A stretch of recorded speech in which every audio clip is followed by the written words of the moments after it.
actually, yeah, I saw this TikTok. Okay. I thought it was funny. It was these two girls, and they're like, when you're spending like a random Wednesday at like a rec center trying to support your husband who still has hoop dreams. Did you see that? No, I haven't seen that. But it reminded me of us, because we used to go, like, we watched a lot of our brothers like sport games, and then we support a lot of our friends, you know, in the recent years. And then I was reading through all the comments, and they were like, one of them was like, this girl said, I just told my husband that I didn't feel the need to go to his games anymore, and he got really confused and upset. And all of the comments were like agreeing with her, and I was like, wait, what? Some of the people were like, yeah, like, I would never feel the need to support being there to play sport. Like, Okay. none of them were like, I feel like we grew up differently. yeah, but also, like, when I was reading all these comments of them saying, like, why do I feel the need to support him playing sport? Like, that's his, like, he has a group of friends that he can do that with. But, like, what if you loved singing or drama and you had a performance? You wouldn't want him to come and support you? I know. Like, isn't that the same thing? Like, any kind of whatever you love, like, wouldn't you want to support each other? I don't get that. Like, what is so bad about going to watch him play sport? Yeah. Like, there was so many comments, Isabel, being like, yeah, you wouldn't catch me there. Sometimes modern dating and modern relationships is a little too, like, individual focused. It's I a little agree. too independent, because saying you don't feel the need to support your partner, Wild. that is like, why are you in a relationship if you don't in your body feel the need to support your partner? Yeah. What if you had a kid and your kid was like, I want to play a sport, and you don't feel the need to, like, go to their game or, like, Show up. And then she was like, I don't understand why he was confused and sad. I'm like, because you said you're not going to support him.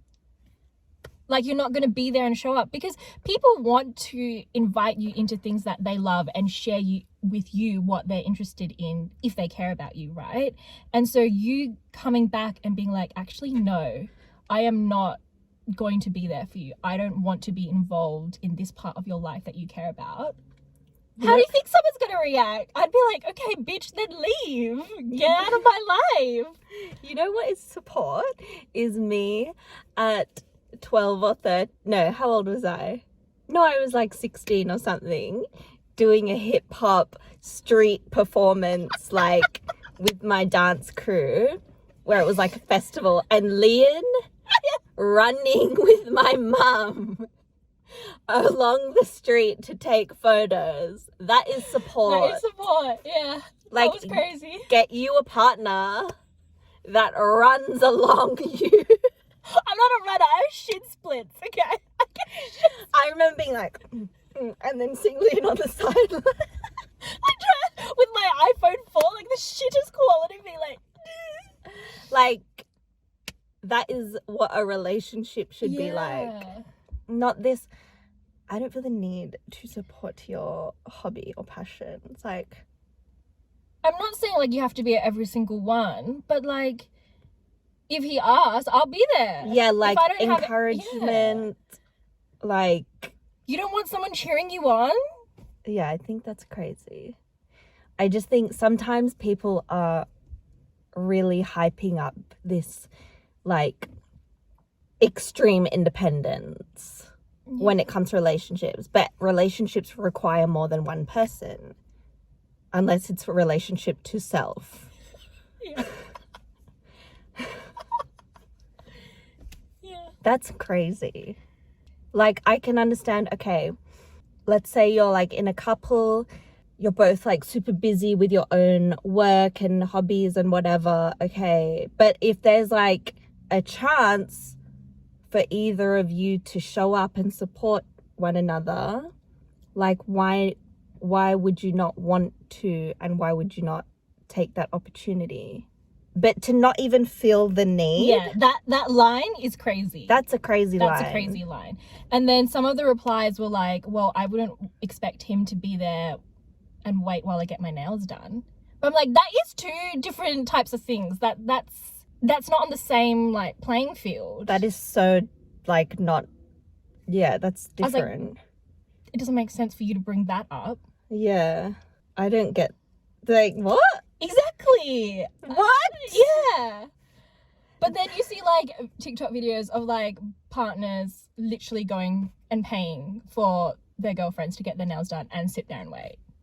I'd rather a partner who come and sit with me. I just think like if it's something where you're like putting yourself out there, because like playing sport, you're still putting yourself out there, like you're trying at something. You're not trying at getting your nails done. No. It's a service. It's a service. You just sit there and you get your nails done. That's like saying like there needs to be some level of you putting yourself in a vulnerable situation that could be different levels in order to feel like you might need some support. And then one of them, this girl, was like, her husband got dehydrated. Right? It's to the point where she had to drop him off at hospital. She dropped him off at hospital, left, and went and did other stuff at home. I was like, okay, but if you're taking someone to hospital, do you not stay? Like, did she need to do something? She was like, oh, I just finished my Sunday reset. That was her literal, I'm not making that up. She literally said Sunday reset. Well, her husband is in hospital. I think you could forego one Sunday reset. Because people die from dehydration. Like, I just think sometimes modern relationships, modern dating are promoting too much individualistic. It's a little too like Americanized. because I would be upset. I would be so upset if get you a partner when you wake up in the middle of the night and you're like, I can't breathe. You always have something wrong. I'm always taking you to the hospital. And Lee's like, Oh we're gonna go to the hospital. Let's go to the hospital. And I'm like, no, give me a minute. Give me a minute. And she's like, well, let's go to the hospital. Let's go. It's because I'm a warrior. It's nothing Get wrong. you a partner. She literally had to have surgery while we were on our big Europe holiday. It was when we were in London. But no, it started in Barcelona. And then when we got to London, she was like, shit, I need to go to hospital. She went into surgery. I literally spent half the time in London at her hospital because I was like, well, what are you going to do alone in hospital? Like, yeah, I can go see things, but like, that's boring by myself as well. I know. What? So I stayed with her in hospital. She had a shitty sandwich. I don't know. Maybe it's just like our upbringing of like community, togetherness. Yeah. I think that's just more important to us than this independent individual mindset. So Lien and I went book shopping the other day and we both bought the same book. I wish we had it here. Talking at Night. We decided to do like just a little book club just for that book because I'm really slow at reading. So I was like, okay, if you give me like a deadline for the book, then I will finish it. If not, it will literally be, I'll take like a whole year just to finish it. Especially with fiction.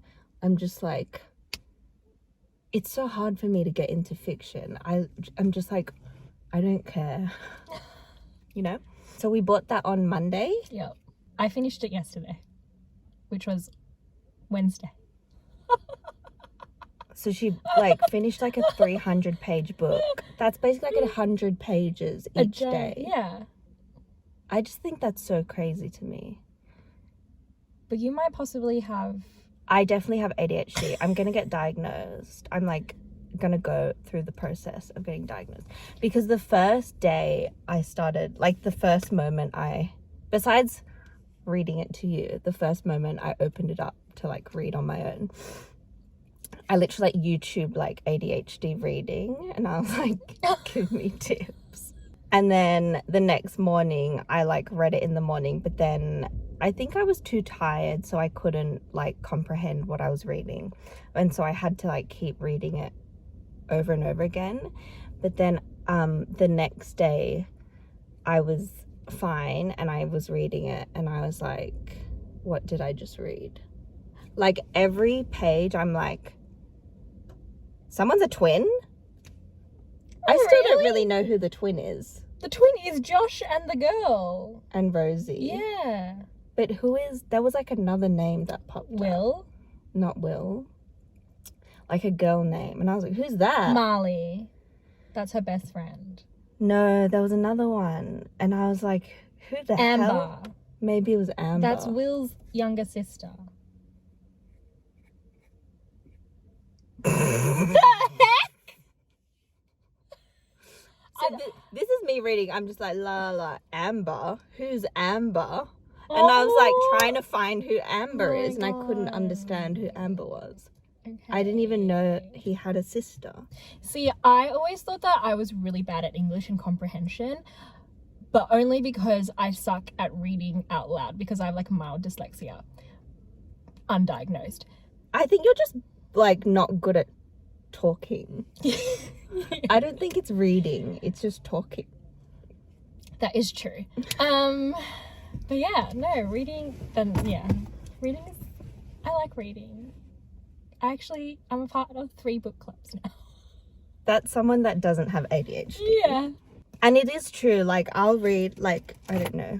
If I start reading a book and I'm like, whoa, this is good, then I'll keep reading until it's done. That could never happen to me.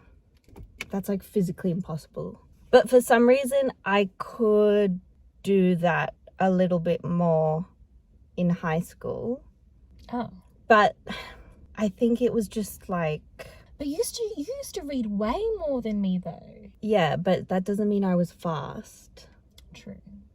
I've always been slow at reading. So like if it took you 1 hour to read 100 pages, just as an example, it would take me like 3 hours. Because I would have to keep reading things over and over again. Because I'll be like, last week I started to feel incredibly, I need to do that thing for work.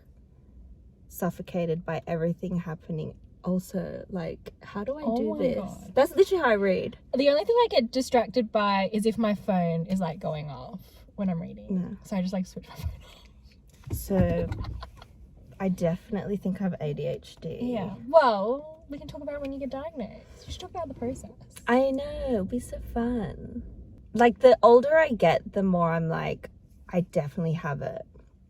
And then yesterday, I was in the car with my parents, and I was like, I think I have ADHD. And my dad was in the back, and he was like, huh?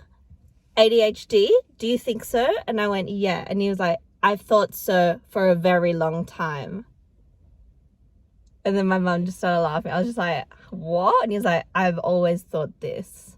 I just didn't want to say it. What? I was like, that probably could have like solved a lot of issues. Because now looking back from primary school, the one thing teachers would always say about me, it was more with maths. Yeah. Because maths is just hard anyway for me. But especially with maths, the thing that they would always say to like my parents is, it's not that she can't understand things, it's just that she's really slow to understand it. But once she does, she's okay. But she just needs more time. And I'm like, did none of you just go like, should we just like diagnose her? Yeah. I think it's just because like more, like, I think in general, girls growing up, they can tend to be more like, try and be like good and quiet and stuff. Whereas like the guys, like me growing up, when you kind of knew who had ADHD and it was mostly boys. Right. I don't remember growing up in primary school and being like, oh yeah, like these girls have ADHD. It was always boys. Yes. Because they would be like loud and stuff and like... I think the way they showed their ADHD as a child was very like distracting. Yeah. Whereas girls, they probably would have just like, you probably would have just like sat there and just like wondered in your mind or something. Yeah. Not like... It's like more quiet. Yeah. So that's why I never thought I had ADHD. But now looking back, I'm like, no wonder I had so many mental breakdowns about school. Yeah, Like studying in and high learning. school, I used to have to I came and tutored you in math. Yeah, and sometimes it would trigger me when I'd be like, how do you understand this? And I'd just be like, I don't understand how you know this. And you'd be like, what do you mean? Like, this is how you do it. Like, I think you were just good at like breaking it down and stuff. Yeah. But sometimes like, obviously like teachers they can't cater to every single individual. So if you're like in a whole classroom, they have to like literally just teach the whole class. Yeah. But if there's someone that's like struggling, it's hard to like stop the whole class and be like, do you understand this? And I think because I was like more shy, I wouldn't like put my hand up to try and like to ask them to like repeat it or something. I would just be like, what? Yeah, isn't it crazy how actually majority of kids aren't suited to be in a classroom situation, but our whole education system is built on being in a big group to learn. It's like never catered to each individual unless you go to like a school specific for that. I think that's probably also why I wanted to be homeschooled, because I wanted to just do it in my own time. Yeah. Because a lot of the time I was like at school and I was like, what's the point of all this stuff? Like, I don't care. Like, I don't feel the need to learn this stuff in particular. So then my whole thing was like, also like, it's really hard for me to learn. Like, I would forget everything straight away. So my whole thing was like, if I were to just homeschool or something, or like be online, I always wanted to just be online and like learn things myself. So my whole thinking was like, if I could just do things myself in my own time, then I could like get it over and done with. And like, I wouldn't have to deal with like the classroom setting. I could just like learn in my own way. Because I like learning. I just hate like the formats that we had to learn in. Because like in school, the thing you're like graded on is like if you can remember things. Yeah. So for me, like studying was literally just drilling in like it was just like repetition of everything. And it wasn't necessarily learning. It was just repetition. Which is why I don't remember anything now. Yeah. So crazy that your dad was like, yeah, I've always thought that. Did your mum say anything? I don't know. She just kind of laughed. She was like, like at my dad saying that. Like, she just laughed. She was like, yeah, just go to the doctor. Wow. I know. And I think because now as an adult, I have more work, but it requires like more concentration. Like the more work that comes through, the more concentration I'm needing. I'm finding that it's really difficult for me to complete things because I have to sit down for such a long period of time and all my stuff is digital. So I need like a lot of concentration. How were you when you were a receptionist? I hated it. Yeah, because I'm like comparing my jobs to your jobs that we've had. You would have hated being in corporate. You wouldn't. No, I've tried it and I didn't like it. I got so bored in like the second day. Because I was like, why is it so quiet? Why is no one talking? And then like I would finish my work and then just kind of be like, I was just doing such mundane work. Like I was like, I don't get it. It is such a weird environment. Like it is so quiet all the time. I'm just like, does no one want to like play some music or like have a chit chat? I used to like just listen to my own music, or like Nerys and I would just chit chat. Yeah. But if you don't have that, then it's pretty fucking sad and boring. Like if the cultural work setting is like that you just sit at your desk and you just be quiet and you don't talk, it's so boring. I'm like, are you guys happy?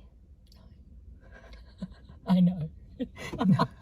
And the only time, what I enjoyed when I was a receptionist, what I actually enjoyed was when I would sit in the other room by myself and just fill out this spreadsheet because I didn't have to like do too many things because reception work is hard because you have to be like serving someone while you're like processing things on the computer while you have like background admin tasks that you have to do. So you're always having to like switch your brain instead of just being like deep focused on one thing. So I liked being deep focused on one thing. So I think, yeah, I was thinking about like the diagnosis thing, and I was like, I think if I get diagnosed, then at least I'll like, it kind of like gives me the okay to be like, okay, like what can I do to like make things better for me? Because right now I'm just guessing that I have it. Yeah. But that's what my mum was like, yeah, it makes sense because you were just like, "Meh," like as a kid. That is your mom's like impression of you as a child. Yeah, just, every time. just running around and stuff. And I was like, oh, makes sense. And she was like, yeah, you would just like, we would be on the plane and you would just be like going down the aisles and stuff like by yourself. I was like, yeah, I feel like if I was an adult seeing that, I'd be like, they probably have ADHD because they just can't sit still. Which is funny because like I love meditating and stuff like that, but I think it's because I need something. Yeah. Whereas you're not really like a meditating person. No, I've tried. I mostly now just do breath work. I don't. Which is more active. More active, yeah. But that's because your brain is already calm, so you're like. Yeah, I can like shut off my brain. Yeah, it's like when people are like, "What are you thinking?" You're like, literally nothing. Yeah, I'm like, I'm neutral. And I guess that's why, like, yeah, when you always had like corporate jobs and like admin jobs, I was in like retail and hospo. Yeah. Just like naturally without thinking about it. Mm. And every time I did have like a desk job, I didn't last very long. Yeah. Even when you liked the brand or like. Yeah. Yeah. So I just need to, even though what I'm doing now is technically computer work, like it is a lot of computer work, it's still like I'm in my own environment. I can take breaks. I can like play music or listen to a podcast or like put something on while I'm, you know, like I have freedom on how I need to do the work. Mm-hmm. Which I guess that's why a lot of like entrepreneurs have ADHD. Yeah. Because they like don't fit in like a normal work environment, so they need to like create their own by owning their own business. That's probably why I'm like so like banging on about freedom in like every aspect of my life, because I'm like, I physically can't function in someone else's like rules and environment. Interesting.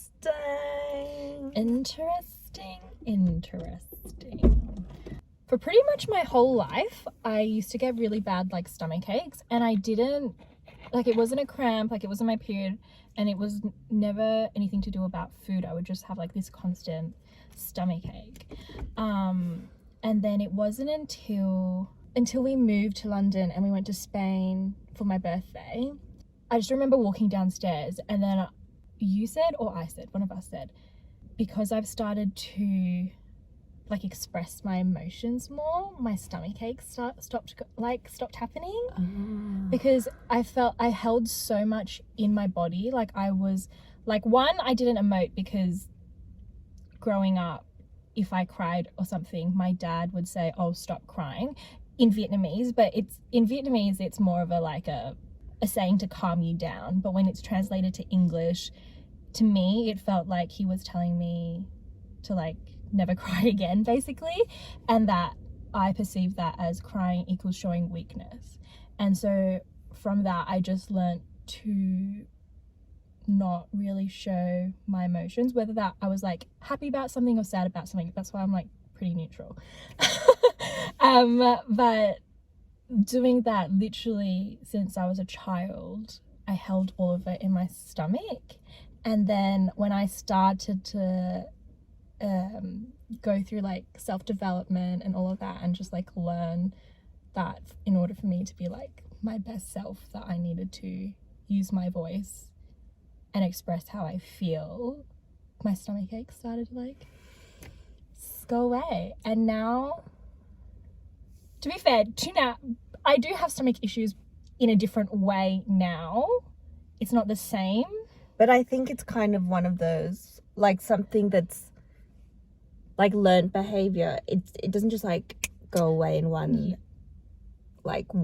day. Mm-hmm. It's like over time it just like, you know. Yeah, it evolves. So now I do feel like I do express how I feel and all of that, but I still don't use my voice as much as I need to. Yeah. Which is why my body is like, we're gonna reignite your stomach issues in a different way so that you can work through what you need to work through. Something that especially since like editing these videos, I'm like hearing it more and more. Like, I've always said it, but I think especially now that we're like filming ourselves more, you almost like don't have full control over your voice. You know how I always say like you go in and out, like you kind of like, you'll be like, all of a sudden you'll be like ah! And then you'll go like, and then and I'm like, it's very like in and out, up and down. It's not very like in your body, like controlled, very much like your voice is not connected to you. Mm-hmm. And so it comes out really like all over the place. Whereas, and it's only because I'll see the levels like on audio when I'm like editing, and mine's usually always like at the same level, but yours is always like up and down. And so if we were to ever do a podcast, it would be a lot of editing, which we've tried, and it's a lot of editing.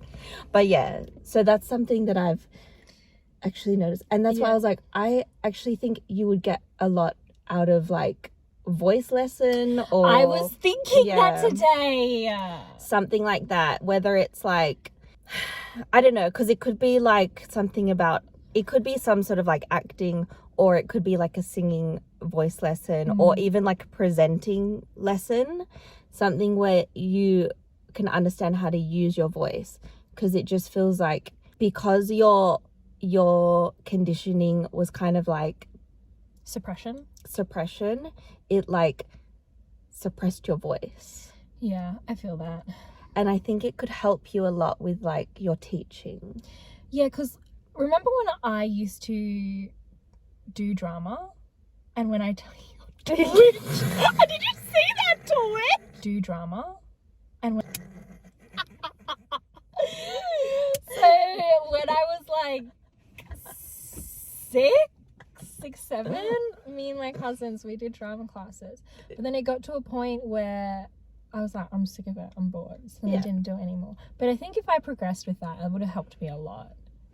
That's the one thing I actually thought, I looked up acting classes for next year, because I was like, ooh, like maybe I should just bring that back, because I always feel like it gives me so much, like whether it's like psychologically or like, I don't know, I always get a lot out of it, because it's such a, I don't know, I just think it's deep. I'll come support you. But but yeah, I actually thought about like doing little intensive or something, just to like see how I feel with it. Yeah, because you haven't done them in a while. Yeah. But yeah, like that's always the one thing I am glad I did growing up, because then I see how it has helped me in like certain scenarios, whether it's like, I don't know, especially because I do like so much social media and like content stuff. If someone's like, I need to film you doing this or whatever, and like say this line or whatever, like I'm straight away like showing up for it. Yeah. Which, one, efficiency. It just, let's get it done. But two, I'm like, cool, like I'm up for it. I don't need to, because it's really frustrating when I have to like film or shoot someone act in the lightest way. It's not even acting. It's just like, okay, just do this one trend like a TikTok trend or Oh, something. okay. It's something, it could be something so simple like that, and they're like,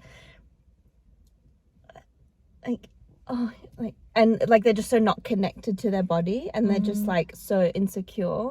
Because I think that's something that acting teaches you, is to like be present in your own body and be connected to it, so that you're not thinking about, will this person like me, or will I look dumb? Yeah. So you're just like fully like Ready to show up. yeah. So I remember once we were like shooting like this Aboriginal event, and everyone in the room had to go up, had to just like pass the microphone around and say something that they were like, just share something, like if they were grateful or whatever. And everyone was talking, and then like I said mine, and then I like passed on, and my brother was like, whoa, you were like so like loud, but like not in a bad way, but like compared to everyone else, like a lot of people were just like the microphone's literally like over here, and they're just like, I'm grateful for, but then I didn't try or anything, you know. But I think that's why just stuff like that, like it can be really impactful, because it's like communication. And if your job is like a lot of communication, I think it would help you. Beneficial. Yeah. Still can't get over your fucking eye twitch. I looked. I saw it right there.